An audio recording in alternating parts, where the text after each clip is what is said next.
أعوذ بالله من الشيطان الرجيم. بسم الله الرحمن الرحيم. الرحمن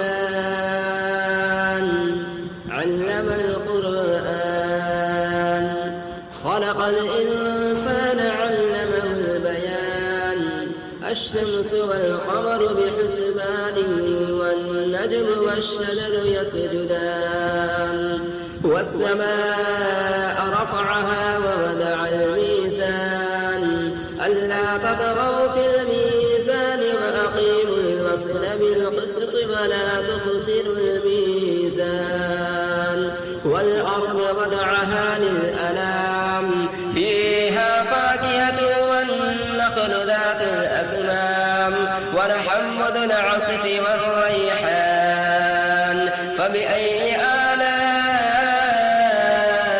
ربكما تكذبان خلق الإنسان من صلصال كالفخار وخلق الجان من مارج من نار فبأي آلاء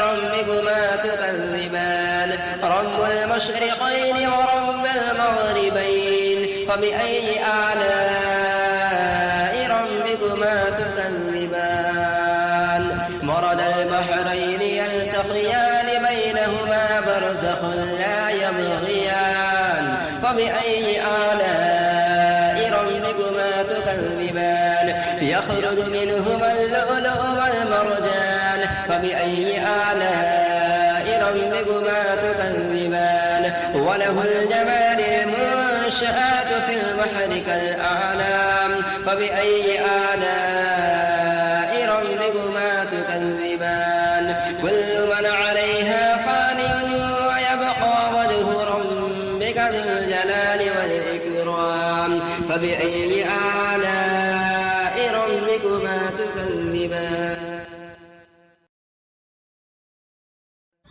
يسأله من في السماوات والأرض كل يوم هو في شأن فبأي آلاء ربكما تكذبان سنفرغ لكم أيها الثقلان فبأي آلاء ربكما تكذبان يا معشر الجن والإنس إن استطعتم أن تنفذوا من أقطار السماوات والأرض فانفذوا لا تنفذون إلا بسلطان فبأي آلاء ربكما تكذبان يرسل عليكما شواظ من نار ونحاس فلا تنتصران فبأي آلاء ربكما تكذبان فإذا انشقت السماء فكانت وردة كالدهان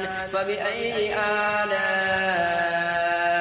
ربكما تكذبان فيومئذ لا يسأل عن ذنبه إنس ولا جان فبأي آلاء ربكما تكذبان يعرف المجرمون بسيماهم فيؤخذ بالنواصي والأقدام فبأي آلاء ربكما تكذبان هذه جهنم التي يكذب بها المجرمون يطوفون بينها وبين حميم آن فبأي آلاء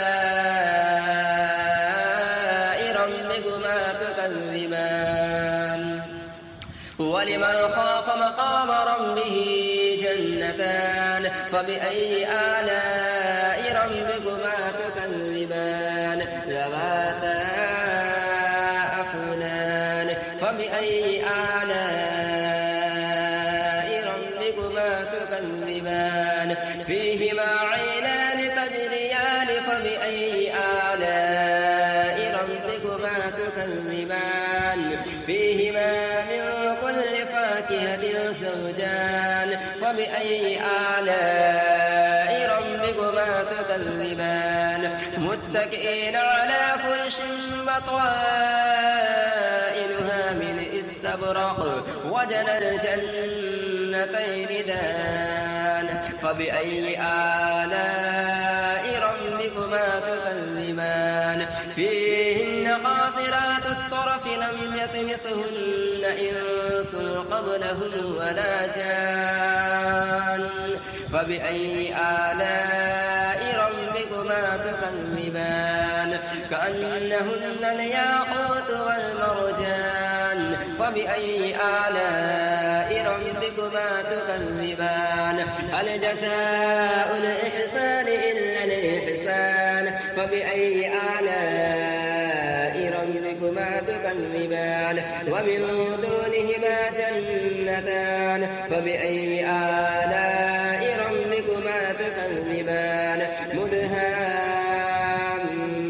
مدهامتان فبأي آلاء ربكما تكذبان فيهما عينان نضاختان فبأي آلاء ربكما تكذبان فيهما فاكهة ونخل ورمان فبأي آلاء ربكما تكذبان فيهن خيرات حسان فبأي آلاء ربكما تكذبان حور مقصورات في الخيام فبأي آلاء ربكما تكذبان لم يطمثهن إنس قبلهم ولا جان فبأي آلاء ربكما تكذبان متكئين على رفرف خضر وعبقري حسان فبأي آلاء ربكما تكذبان تبارك اسم ربك ذي الجلال والإكرام شروع اللہ کے نام سے جو بڑا مہربان نہایت رحم والا ہے۔ خدا جو نہایت مہربان، اسی نے قرآن کی تعلیم فرمائی، اسی نے انسان کو پیدا کیا، اسی نے اس کو بولنا سکھایا۔ سورج اور چاند ایک حساب مقرر سے چل رہے ہیں اور بوٹیاں اور درخت سجدہ کر رہے ہیں، اور اسی نے آسمان کو بلند کیا اور ترازو قائم کی کہ ترازو سے تولنے میں حد سے تجاوز نہ کرو، اور انصاف کے ساتھ ٹھیک تولو اور تول کم مت کرو۔ اور اسی نے خلقت کے لیے زمین بچھائی، اس میں میوے اور کھجور کے درخت ہیں جن کے خوشوں پر غلاف ہوتے ہیں، اور اناج جس کے ساتھ بھس ہوتا ہے اور خوشبودار پھول۔ تو اے گروہ جن و انس، تم اپنے پروردگار کی کون کون سی نعمت کو جھٹلاؤ گے؟ اسی نے انسان کو ٹھیکرے کی طرح کھنکھناتی مٹی سے بنایا اور جنات کو آگ کے شعلے سے پیدا کیا۔ تو تم اپنے پروردگار کی کون کون سی نعمت کو جھٹلاؤ گے؟ وہی دونوں مشرقوں اور دونوں مغربوں کا مالک ہے۔ تو تم اپنے پروردگار کی کون کون سی نعمت کو جھٹلاؤ گے؟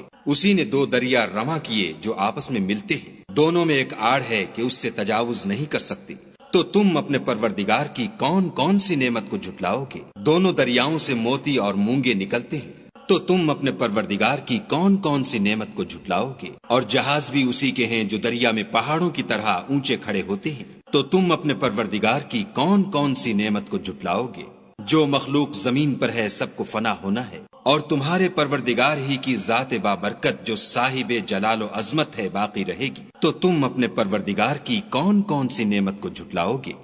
آسمان اور زمین میں جتنے لوگ ہیں سب اسی سے مانگتے ہیں، وہ ہر روز کام میں مصروف رہتا ہے۔ تو تم اپنے پروردگار کی کون کون سی نعمت کو جھٹلاؤ گے؟ اے دونوں جماعتوں، ہم عنقریب تمہاری طرف متوجہ ہوتے ہیں۔ تو تم اپنے پروردگار کی کون کون سی نعمت کو جھٹلاؤ گے؟ اے گروہ جن و انس، اگر تمہیں قدرت ہو کہ آسمان اور زمین کے کناروں سے نکل جاؤ تو نکل جاؤ، اور زور کے سوا تو تم نکل سکنے ہی کے نہیں۔ تو تم اپنے پروردگار کی کون کون سی نعمت کو جھٹلاؤ گے؟ تم پر آگ کے شعلے اور دھواں چھوڑ دیا جائے گا تو پھر تم مقابلہ نہ کر سکو گے۔ تو تم اپنے پروردگار کی کون کون سی نعمت کو جھٹلاؤ گے؟ پھر جب آسمان پھٹ کر تیل کی تلچھٹ کی طرح گلابی ہو جائے گا تو وہ کیسا ہولناک دن ہوگا۔ تو تم اپنے پروردگار کی کون کون سی نعمت کو جھٹلاؤ گے؟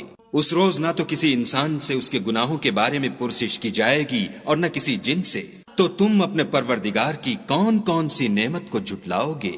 گناہ گار اپنے چہرے ہی سے پہچان لیے جائیں گے تو پیشانی کے بالوں اور پاؤں سے پکڑ لیے جائیں گے۔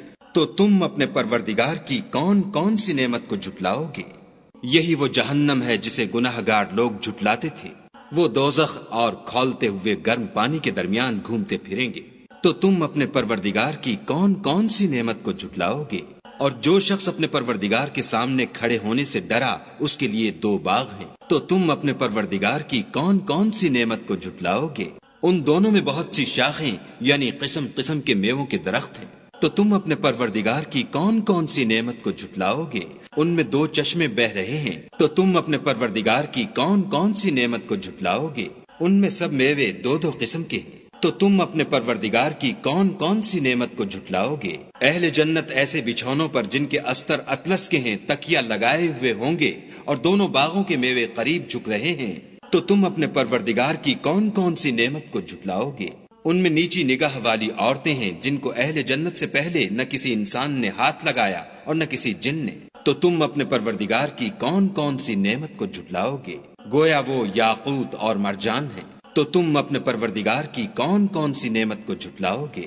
نیکی کا بدلہ نیکی کے سوا کچھ نہیں ہے۔ تو تم اپنے پروردگار کی کون کون سی نعمت کو جھٹلاؤ گے؟ اور ان باغوں کے علاوہ 2 باغ اور ہیں۔ تو تم اپنے پروردگار کی کون کون سی نعمت کو جھٹلاؤ گے؟ دونوں خوب گہرے سبز۔ تو تم اپنے پروردگار کی کون کون سی نعمت کو جھٹلاؤ گے؟ ان میں 2 چشمے ابل رہے ہیں۔ تو تم اپنے پروردگار کی کون کون سی نعمت کو جھٹلاؤ گے؟ ان میں میوے اور کھجوریں اور انار ہیں۔ تو تم اپنے پروردگار کی کون کون سی نعمت کو جھٹلاؤ گے؟ ان میں نیک سیرت اور خوبصورت عورتیں ہیں۔ تو تم اپنے پروردگار کی کون کون سی نعمت کو جھٹلاؤ گے؟ وہ حوریں ہیں جو خیموں میں مستور ہیں۔ تو تم اپنے پروردگار کی کون کون سی نعمت کو جھٹلاؤ گے؟ ان کو اہل جنت سے پہلے نہ کسی انسان نے ہاتھ لگایا اور نہ کسی جن نے۔ تو تم اپنے پروردگار کی کون کون سی نعمت کو جھٹلاؤ گے؟ سبز قالینوں اور نفیس مسندوں پر تکیہ لگائے بیٹھے ہوں گے۔ تو تم اپنے پروردگار کی کون کون سی نعمت کو جھٹلاؤ گے؟ اے محمد صلی اللہ علیہ وآلہ وسلم، تمہارا پروردگار جو صاحب جلال و عظمت ہے، اس کا نام بڑا بابرکت ہے۔